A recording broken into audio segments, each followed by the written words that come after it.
నమస్కారం అండి. Welcome to stock. అందరూ బాగున్నారు కదా. కెనడాలో ఒక గుడ్ న్యూస్ మన ఇండియన్స్కి అని మనం అనుకోవచ్చు, కానీ మోరాలెస్ ఇండియన్స్ అనే కాదు, ఎవరైనా సరే అందరికీ వర్తించేటువంటి గుడ్ న్యూస్ ఇది. బట్ ఎక్కువ మన వాళ్ళు చాలా మంది ఉన్నారు కాబట్టి, సో కెనడాలో ఉన్నటువంటి వాళ్ళకు మాత్రం 33,000 టీఆర్ టు పిఆర్ అంటే టెంపరీ రెసిడెన్స్ నుంచి పర్మనెంట్ రెసిడెంట్ పాత్వే ఒకటి కెనడియన్ మినిస్టర్ అనౌన్స్ చేశారనమాట. అంటే ఒక ఇంటర్వ్యూ జరిగిన దాంట్లో చెప్పారు వాళ్ళు.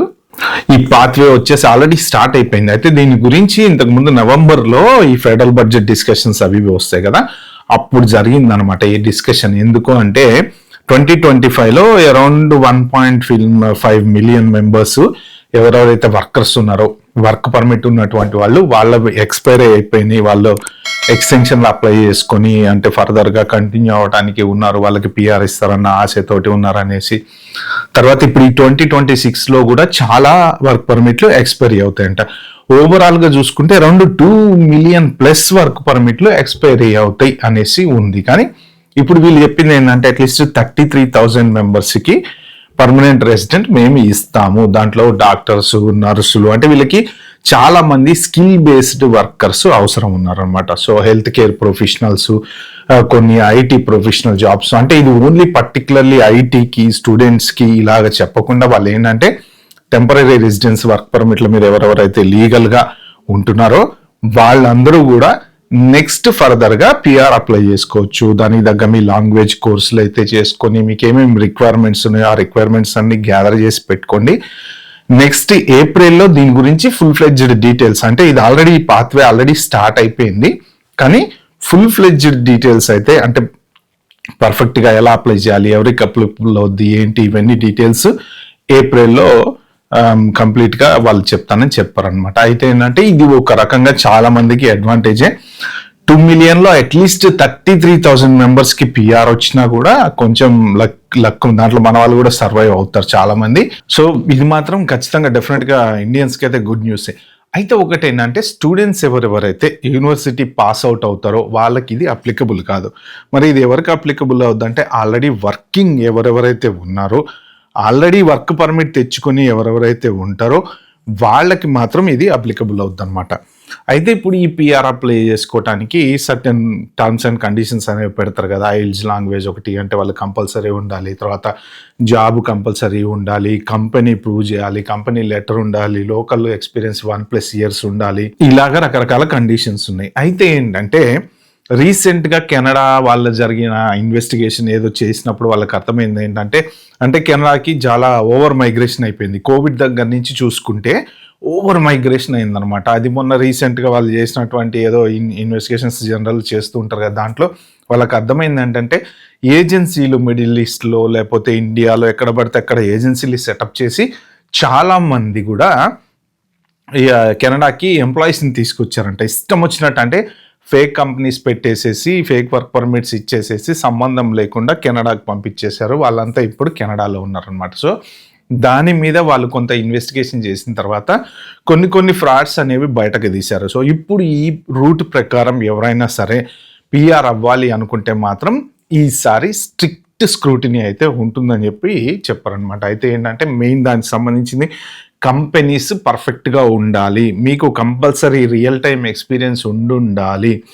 అయితే చాలామంది ఏంటంటే ఫేక్ ఎంప్లాయ్మెంట్ లెటర్స్ పెట్టేసేసి తర్వాత ఏదో ఒకటి పెట్టేద్దాం, మనం చేద్దాం, పిఆర్ వస్తే వచ్చిన తర్వాత చూసుకోవచ్చు అని చెప్పి.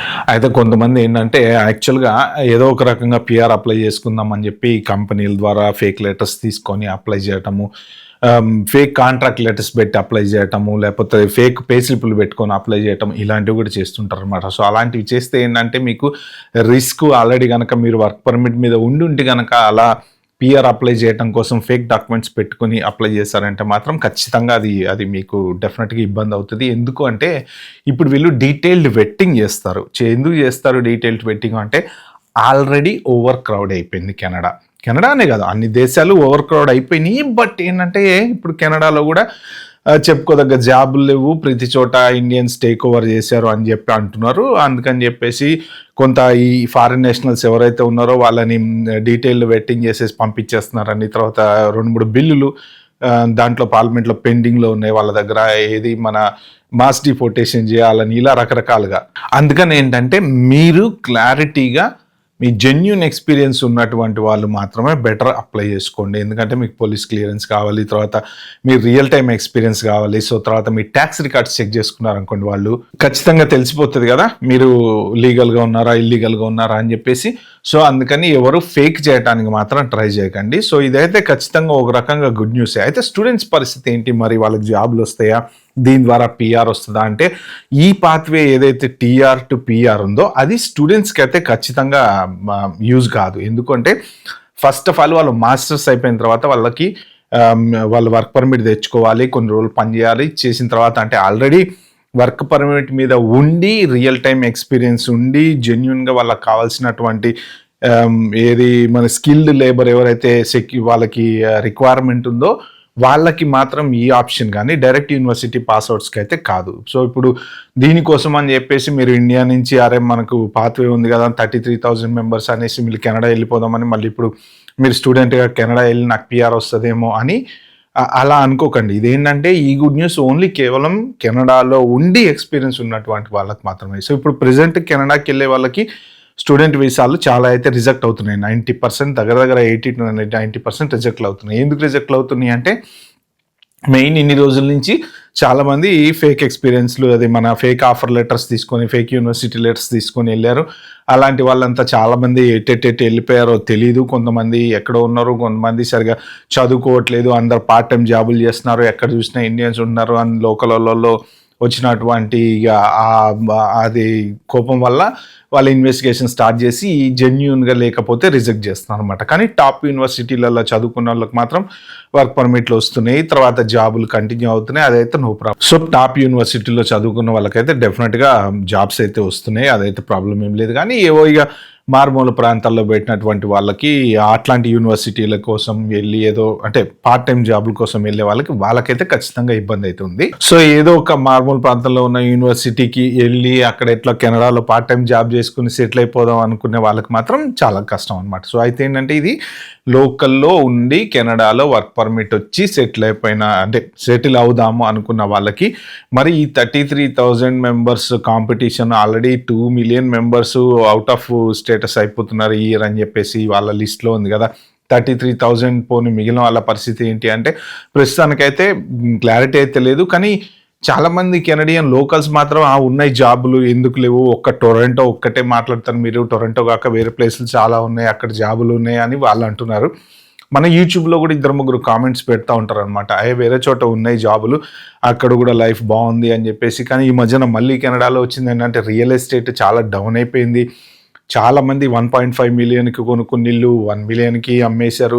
రియల్ ఎస్టేట్ డౌన్ ఎందుకైంది అంటే జాబులు లేవు, జాబులు లేకపోవటం వలన. జనరల్గా రియల్ ఎస్టేట్ ఎప్పుడైనా డౌన్ ఎందుకు అవుతుంది అంటే జాబులు లేకపోవటం వలన అవుతుంది అనమాట. సో అందుకని చెప్పేసి ఈ జాబులు లేనప్పుడు మళ్ళీ మీరంతా వచ్చి ఎక్కడ సెటిల్ అవుతారు అని అంటే ఇప్పుడు మెయిన్ ఇక్కడ హెడేక్ ఏంటంటే పిఆర్ వచ్చింది అని ఆనందపడదామా, లేకపోతే పిఆర్ వచ్చి జాబులు లేవు అని చెప్పేసి బాధపడాలా అర్థం కాదు. ఎందుకంటే చాలా కంట్రీలో ఇప్పుడు యుఎస్లో గ్రీన్ కార్డ్ వచ్చిన వాళ్ళు చాలామంది ఉన్నారు, యూకేలో పిఆర్ వచ్చిన వాళ్ళు ఉన్నారు, ఇట్లా ఆస్ట్రేలియాలో పిఆర్, ఇట్లా కెనడాలో పిఆర్. వాళ్ళందరూ ఏంటంటే పిఆర్ ఉంది కాబట్టి వాళ్ళ అన్ని రకాల పబ్లిక్ ఫండ్స్కి యాక్సెసిబుల్ అనమాట. అంటే ఏంటంటే జాబ్ రిస్ట్రిక్షన్స్ ఉండవు, ఎక్కడైనా అప్లై చేసుకోవచ్చు, ఏదైనా అప్లై చేసుకోవచ్చు. కానీ హెడేక్ ఏంటి అంటే జాబ్ మార్కెట్ బాగుండాలి. ప్రస్తుతానికి జాబ్ మార్కెట్ బాగాలేదు. సో మెయిన్ ఏంటంటే హెల్త్ కేర్లో మాత్రం కొంత దొరికితే జాబ్స్ ఖచ్చితంగా దొరికే ఛాన్స్ ఉంది. కానీ ఐటీ మార్కెట్ అయితే అసలు ఖచ్చితంగా బాగలేదు.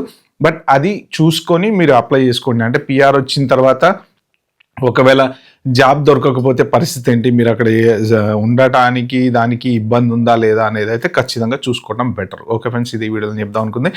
33,000 TR to PR temporary residence నుంచి వాళ్ళకి పర్మనెంట్ రెసిడెన్స్ తొందరలో రాబోతుంది. అది మాత్రం మంచి good news. Bye bye, have a good day.